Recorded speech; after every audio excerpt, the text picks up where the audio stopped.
He never imagined that one day his name would be etched onto a medal caked in dust and blood. Matthew Dempsey was just a small-town kid with bright eyes and simple dreams of exploring the world, but he heard the call of duty and enlisted in the U.S. Army.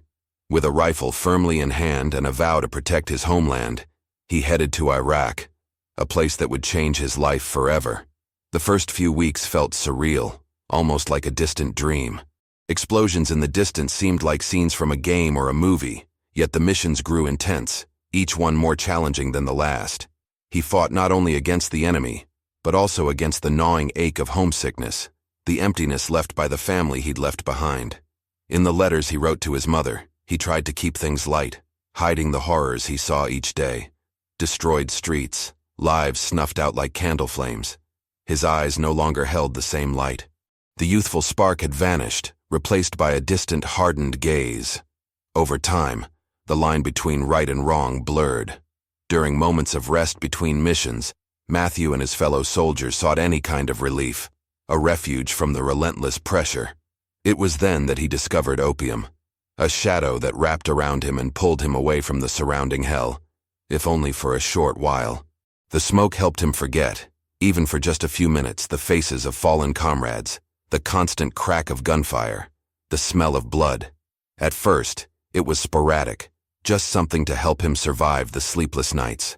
But soon, what had been a fleeting escape became a silent obsession, a way to flee from the painful reality that consumed him. The missions continued, growing more dangerous and intense. Amid gunfire and explosions, Matthew clung to his addiction, a cycle of need and pain that pushed him further into an abyss. It was a dark secret he hid from his friends, and even from himself. He knew he was losing himself, but felt helpless, like a prisoner trapped in his own mind. After years that felt like decades, Matthew was finally discharged and returned to the United States. He had expected to find relief upon setting foot on American soil, but returning home was harder than any battle he had ever fought. His hometown remained the same, the familiar faces on the streets, the laughter in the bars, the soft evening breeze. Everything was as he'd left it, yet he was now a stranger. His parents welcomed him with open arms, eyes brimming with pride and tearful joy. They didn't know that the son they embraced was only a shadow of the boy they had said goodbye to years ago. Matthew could barely look them in the eyes, weighed down by guilt, haunted by memories, and hiding his secret. The quiet nights at home were a torment. The silence mocked him, a cruel reminder of everything he had left behind in that distant desert. The memories of war were relentless. He woke up in the middle of the night drenched in cold sweat, still hearing the echoes of gunfire and explosions. At times he felt like he was still in Iraq, surrounded by chaos and death. In those first days he tried to avoid opium, promising himself that it was in the past. But the withdrawal was unbearable. His mind craved the escape he'd found back in Iraq. Soon he began seeking alternatives on the dark city streets, where he found a variety of substances that offered fleeting relief, a few minutes of peace. The addiction he had tried to control during the war now took over his life at home.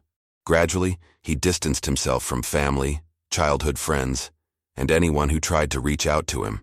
His parents kept their doors open, but he locked himself away in his own world, swallowed by guilt and shame, consumed by emptiness.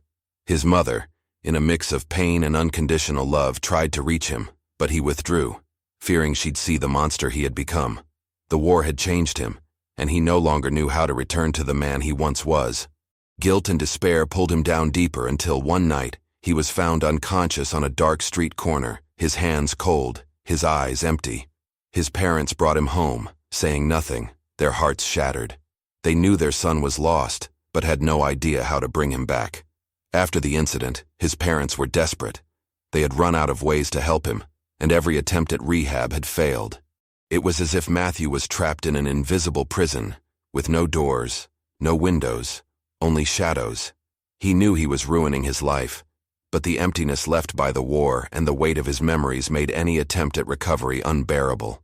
Until one day, his mother made one final plea. "Please, Matthew, come with me to church."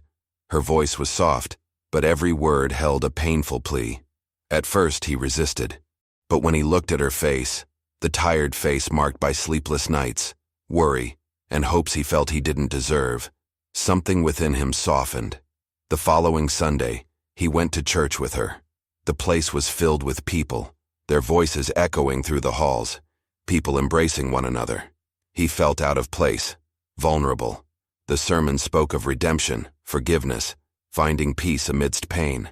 During the prayer, he heard words about the power of faith, about an unconditional love he felt unworthy of.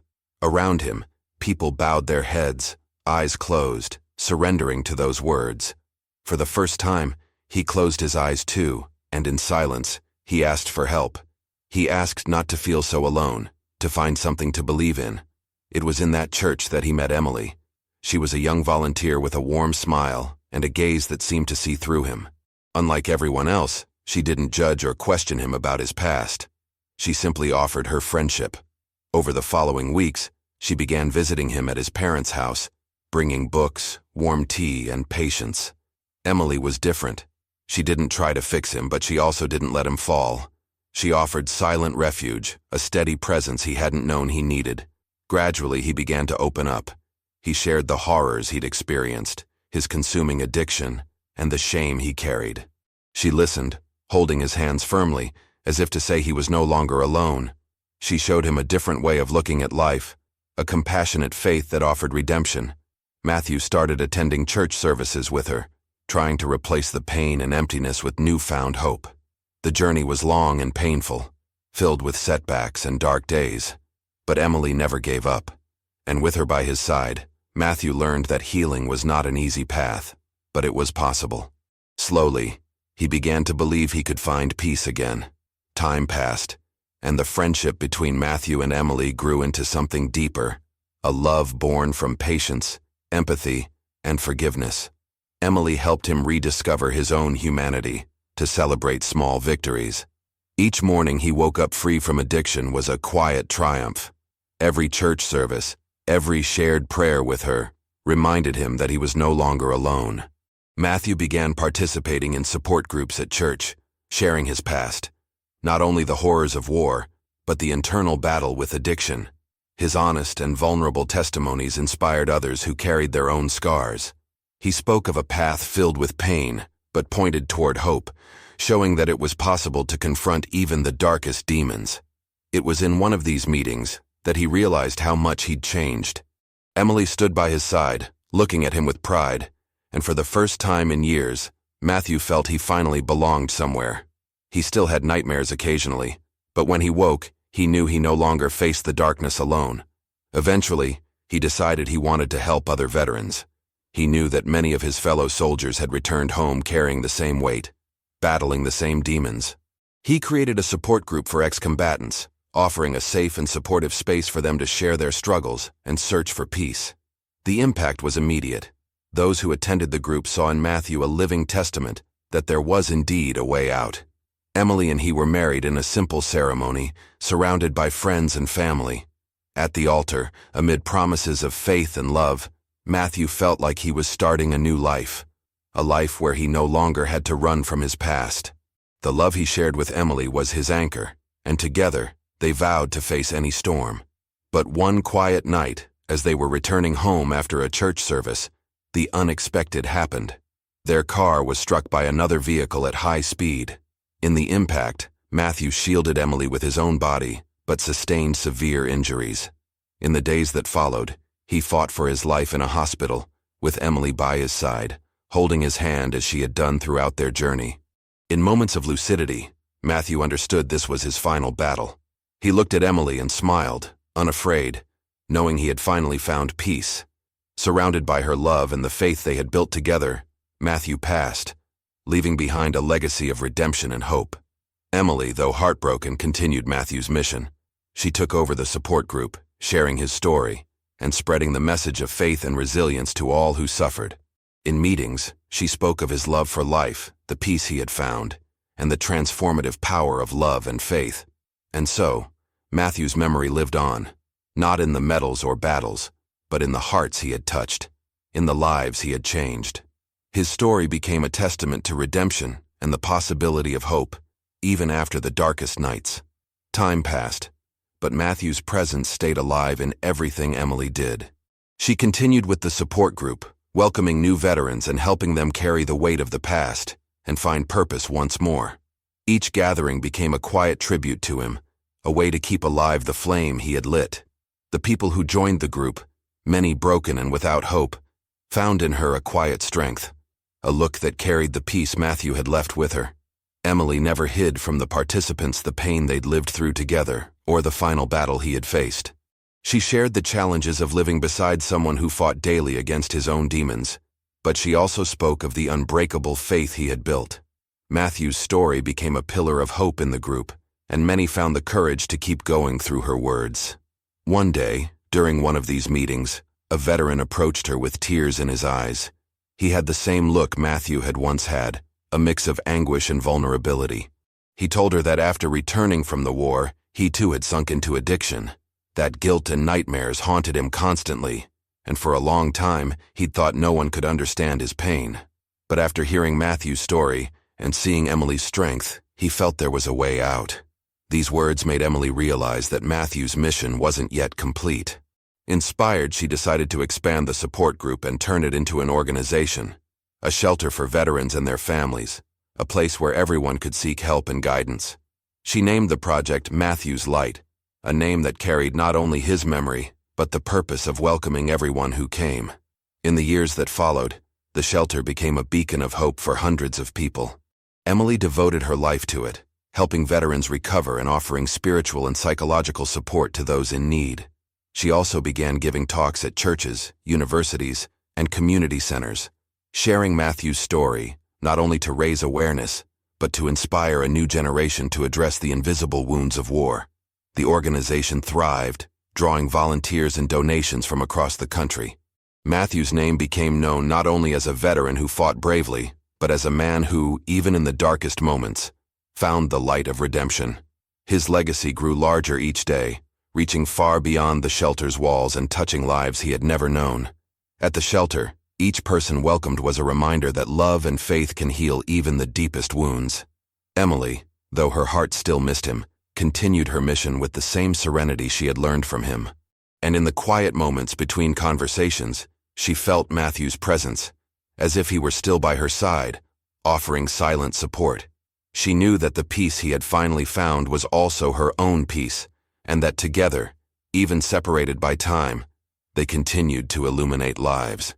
In the hearts of Emily and everyone who had passed through the shelter, Matthew's story became more than a memory. It transformed into a lesson of faith and resilience, a testament that life can rise from the ashes even when all seems lost. He showed that true courage lies not only in facing battlefields, but in finding the strength to rebuild and accept love when the pain seems unbearable. The love between Matthew and Emily, woven through so many struggles, became the essence of this legacy, a light guiding others to rediscover themselves. She reminded the veterans like Matthew that they were not alone, and that faith could be the invisible embrace sustaining them in their darkest moments. Emily also believed that Matthew continued to walk beside her, as if he were present in every grateful glance and every quiet hug. Through the tears and smiles of those who recovered, she felt that his story, marked by pain but also by redemption, was a bridge to the healing of other lives. Each person welcomed at the shelter, each veteran who found the strength to start anew, was proof that love and faith are forces that never die. At the shelter's annual event, surrounded by veterans, families, and new volunteers, Emily gave her closing speech with emotion. With her voice choked up, she said, "Matthew taught us that, no matter how deep our wounds, we can always start over, for life is made of second chances. And faith. Faith reminds us that the light never fades, even when the darkness feels overwhelming. That's why we keep moving forward." And in that moment, everyone there, each with their own pain and scars, felt a wave of peace. It was as if Matthew's spirit was there, embracing them all, reinforcing the message that no matter how difficult the journey, there is always redemption, always hope. Emily knew at that moment that their love had transcended everything, and that faith was the greatest legacy Matthew could have left. With tears in their eyes, people in the audience exchanged looks, and, as one, rose to applaud, not just Matthew's story, but the courage of all who fight to find peace again. And there, amidst smiles and tears, everyone left with lighter hearts, assured that, no matter how heavy the battle, faith and love would always be there, ready to light the way.